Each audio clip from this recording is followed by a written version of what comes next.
Pictures have emerged of Taliban fighters with military equipment left behind by U.S. forces at Kabul's Hamid Karzai International Airport. A total of 73 aircraft, nearly 100 vehicles, and other equipment were abandoned by U.S. troops as they pulled out ahead of the August 31st deadline. But U.S. Central Command head Gen Kenneth McKenzie said it had all been rendered impossible to use.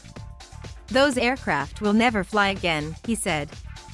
The aircraft abandoned in Kabul including June, the Afghan armed forces were using. Establishing the cost of individual items of equipment is not straightforward, but the unit cost of an A-29 has been quoted as more than $10M. A video shot by LA Times correspondent Navi Vulos shows Taliban fighters with a CH-46C night transport helicopter. Used by the U.S. State Department to evacuate staff from the embassy in Kabul. 7 C-9s have reportedly been rendered inoperable and left behind.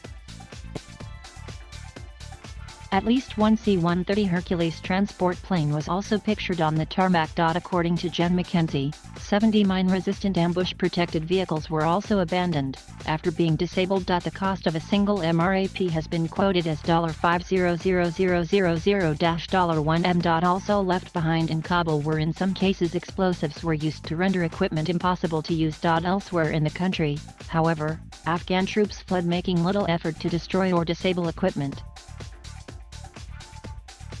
Satellite images suggest some aircraft were flown out of the country to Uzbekistan in the days before the collapse of the Afghan government. And experts point out some aircraft may be of very limited use to the Taliban without trained pilots, maintenance and access to spare parts. But, although it is impossible to establish a specific number, most of the 167 aircraft, including 33 R-60 Black Hawk helicopters, under the control of the Afghan armed forces at the end of June, are now thought to be in Taliban hands.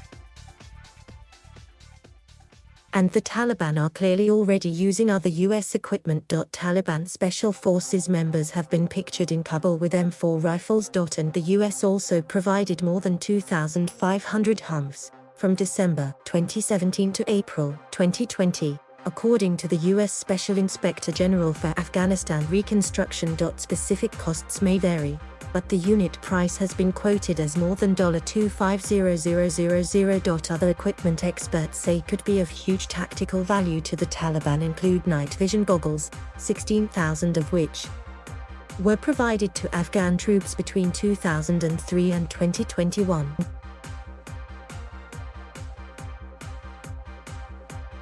Thank you for watching. Please subscribe